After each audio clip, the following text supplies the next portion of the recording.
Assalamualaikum warahmatullahi wabarakatuh. Alhamdulillah, puji syukur hari ini kita dapat bersua kembali di ruang belajar IPS SMP Negeri 1 Pujon bersama Ibu Sulistiowati dengan tatap muka dan tatap maya. Anak-anakku, marilah kita berdoa menurut agama dan keyakinan kalian masing-masing. Kalau yang muslim, mari kita bersama-sama, kalau bisa menghadap kiblat, yuk bersama-sama mengucapkan Bismillahirrahmanirrahim. Baiklah anak-anakku, hari ini kita akan membahas globalisasi. Dulu kita sudah membahas pertemuan yang lalu yaitu perubahan sosial budaya.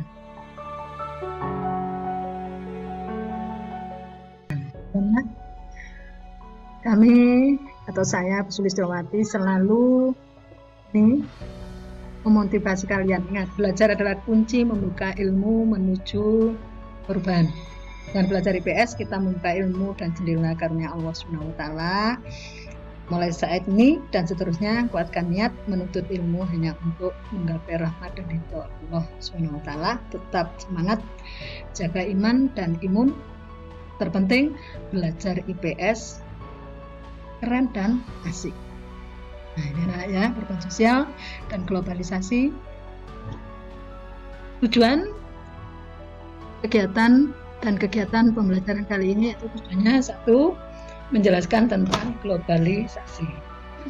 Anak-anakku, kemudian ciri globalisasi seterusnya ya sampai ke 7 bisa kalian baca di worksheet halaman 1. Kemudian kegiatan pembelajarannya 1. Hari ini kalian harus, yang penting yang utama ya, baca buku. Iqra bismi rabbikal ladzi khalaq. Baca itu penting. Kemudian mendengarkan voice note yang saya kirim via WA, mengamati video dan PowerPoint. Kemudian penilaiannya 1 sikap ketertiban, salah satunya adalah absensi kalian di Google Form yang nanti saya bagi via WA. Kemudian kalian kerjakan yaitu tugas-tugas di worksheet, kegiatan 8-14 itu masuk pengetahuan, keterampilan juga sikap. Sebelum kita mempelajari apa sih globalisasi itu, lihat gambar-gambar ini anak-anak. Nah ini ya, tanda asing lagi, kalau kalian mungkin asing ya, kalau saya sudah sebelum ini ya udah ada ini ya. Kemudian ini kedua benda ini sudah tercover jadi satu di sini ya. Kemudian nah, kita lihat rumah tangga anak-anak. Kalau dulu, nah ini bercengkerama bersama hangat ya istilahnya. Kalau sekarang ya, satu meja sama tapi beda karena yang dilihat anteng-antengan. Kemudian mode, ada fashion. Nah, fashionnya ada rambut dan sebagainya. Nah, ini kamu lihat ya. Lalu terjadi perubahan-perubahan. Nah, kita lihat makanan tradisional, modern, tiap hari sudah bergelut dengan ini. Kalau saya, mungkin Bapak Ibu yang sudah old itu sudah di sini ya. Kemudian makanan. Kalau kalian sudah terbiasa ini mungkin masih ada di Pujon ya seperti ini, terbungkus ini masih tradisional, walaupun sekarang sudah beralih. Nah itu anak tradisional. Nah ini sudah kita bahas di bahan sosial budaya ya, teori siklus yang terus berkembang, kembali lagi. Nah ini kalau dulu kita belanja tawar-menawar, interaksi sosialnya bagus. Kalau di sini, nah ini memang mudah, kalian bebas memilih, tapi ini adalah mendidik kita untuk individual. Ini anak, kalau dulu anak, nah ini fisik, kegiatannya fisik ya, sehingga sehat, nggak ada dulu mana penyakit stroke, penyakit asam lambung, nggak ada. Kenapa? Karena ini fisiknya selalu olah fisik ya, olahraga. Tapi kalau kalian itu kan ini. Nah ini otaknya yang diporsir, fisiknya diam sehingga banyak menimbulkan penyakit. Lalu di sini, kalau dulu ini ya, sekolah seperti ini, sepatunya ditangking, gojek bareng kalau Jawa itu ya. Sehingga komunikasi akrab, saling kenal, cubit-cubitan dan sebagainya. Kalau ini coba searah dan ini tidak perlu dicontoh. Nah, dengan jadi globalisasi itu berasal dari bahasa Inggris yaitu globalization. Global artinya tahu lebih rinci, globalisasi adalah proses integrasi internasional yang terjadi karena pertukaran pandangan. Nah, globalisasi komunikasi. Nah, di komunikasi kita ini tatap muka tapi tatap maya ya. Ini adalah salah satu contoh globalisasi dan komunikasi. Kemudian bidang ekonomi tadi ya, belanja di pasar-pasar modern atau online. Jadi sekarang itu tidur saja kita sudah bisa belanja. Kemudian komunikasi di bidang globalisasi, bidang iptek, ilmu pengetahuan dan teknologi. Sekarang ini kenapa saya bisa komunikasi dengan kalian seperti ini? Karena kemajuan iptek ini. Kemudian transportasi, kalau dulu itu naik haji itu 6 bulan ya, 3 bulan.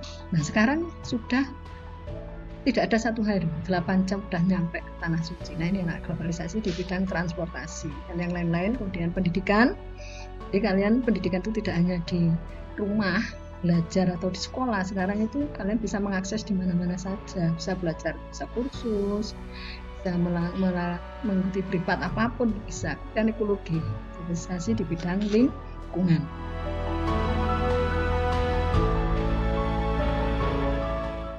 Kemudian anak faktor-faktor globalisasi. Ada 2, faktor internal dan faktor eksternal. Internal itu dari dalam, ya dari dalam masyarakat itu sendiri. X itu luar, dari luar. Internal itu ketergantungan sebuah negara terhadap negara. Contohnya kita ini sangat membutuhkan kendaraan roda 2 yaitu sepeda motor ya. Dan belum bisa belum bisa memproduksi. Ternyata kita harus tergantung pada Jepang. Nah ini contoh sederhananya, bukan yang lain, belum lagi yang lain ya, produk-produk yang lain. Kebebasan pers dan media.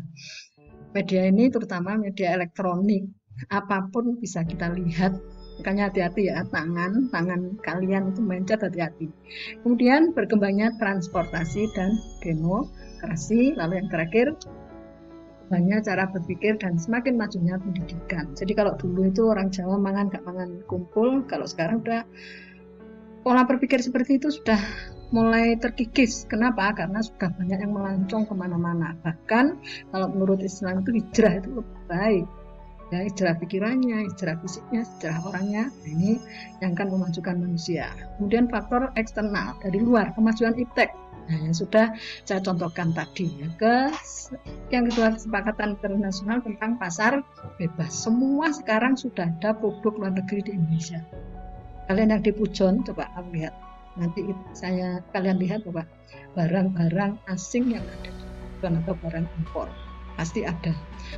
Ketika meningkatnya fungsi dan peran lembaga internasional, ada WHO, UNESCO, IMF dan sebagainya. Kemudian perkembangan HAM di negara-negara belahan dunia, kemudian dalam migrasi atau perpindahan. Contohnya kalau kalian misalnya nanti ke Amerika, nikah di sana, anak kalian lahir menetap di sana, nah itu berhak bisa menjadi presiden Amerika ini karena bebasnya HAM dan migrasi. Kemudian keberhasilan perjuangan pro demokrasi atau politiknya, itu faktor globalisasi. Kita lihat ya, satu perubahan konsep ruang waktu. Kalau dulu Jerman itu ada daerahnya, misalnya di sana ada motor GP ya,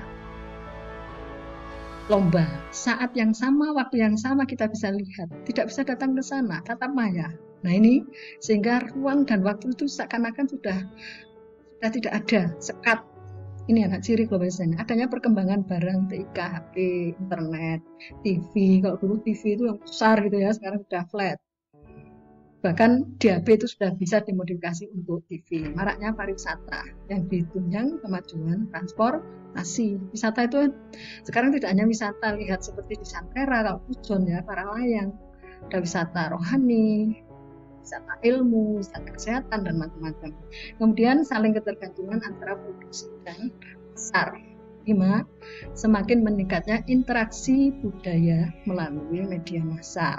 Nah ini film, musik, apapun sudah bisa kalian saksikan dalam waktu yang sangat singkat, kapanpun, dimanapun kalian bisa. Meningkatnya masalah bersama, karena kecuali ada positif. Nah ini masalah yaitu lingkungan hidup ya, terjadinya krisis multinasional, inflasi dan sebagainya ya, pencurian dan sebagainya itu sekarang sudah marak. Dampak globalisasi, ada dampak positif, ada dampak negatif. Dampak positifnya yaitu tambahnya iptek. Nah ini contoh sederhana sekali, saya bertatap maya dengan kalian, sehingga dengan saya bicara seperti ini tidak hanya kalian, anak dunia nanti kalau sudah saya upload ke YouTube bisa menyaksikan. perekonomian suatu negara semakin meningkat. Kalian lihat, kalau dulu kalian mau ke pasar, nenek-nenek kalian itu paling jalan kaki, pencet nanti akan ada yang menjemput, yaitu melalui aplikasi online, Gojek, Grab, dan sebagainya. Taraf hidup masyarakat semakin meningkat, semakin mudah dan cepat di HP itu ya, terutama. Kemudian berkembangnya dunia pariwisata yang tadi sudah kita bahas, lalu perkembangan alat komunikasi dan informasi, terbukaan informasi. Dampak negatifnya anak, westernisasi atau barat-baratan, terutama negara kita. Kita lihat tetangga kalian tuh dicat rambutnya, model pakaian, makanan, dan sebagainya. Kalau pesta pernikahan itu mungkin sudah kasih demoralisasi atau morotnya nilai-nilai moral atau etika. Kalau dulu murid dengan guru itu sangat patuh dan taat sehingga barokah. Barokah itu artinya lebih baik. Tapi kalau sekarang coba lihat, gurunya dianggap CS. Kamu jangan seperti itu. Nah, jangan seperti itu. Ini hati-hati. Walaupun ini era-era globalisasi, era-era milenial, tetapi etika itu tetap dijaga. Kemudian senjangan ekonomi, yang kaya makin kaya, yang miskin, yang tidak mau mengembangkan kualitas SDM, ya sudah, itu mencuri, rampok itu datang langsung. Kalau sekarang kan enggak, via online, ya pakai WA dan sebagainya, itu dengan cara-cara yang bisa dilakukan secara dibuatnya pabrik, kemudian pemukiman ini mencampari lingkungan, bahkan akan terjadi kerusakan lingkungan. Contohnya itu bukan dari Jakarta, tapi kiriman dari tetangganya, yaitu contohnya dari Bogor. Kenapa? Karena di sana area-area hutan lindung itu digunakan untuk pemukiman. Kemudian kenakalan remaja, tidak hanya kenakalan remaja, ada kenakalan anak-anak, kenakalan orang tua. Kemudian individualisme semakin tinggi.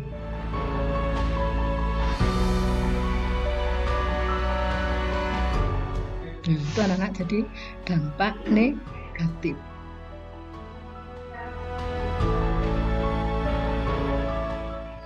Ya, dampak globalisasi, saya ulangi lagi, ada dampak positif, ada dampak negatif. Nah, upaya menghadapi globalisasi, mana di dunia ini tidak ada sesuatu yang baik saja atau yang positif saja, ya. Jadi upayanya kita yang yaitu bersikap lokal, berpikir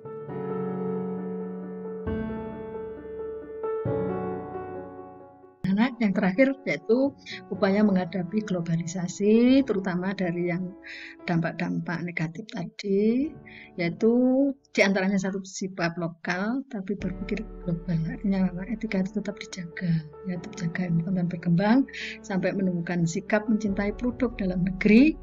Ini yang harus kalian biarkan banyak impor, tapi kalian tetap memberi produk-produk dalam negeri. Kemudian memfilter budaya asing.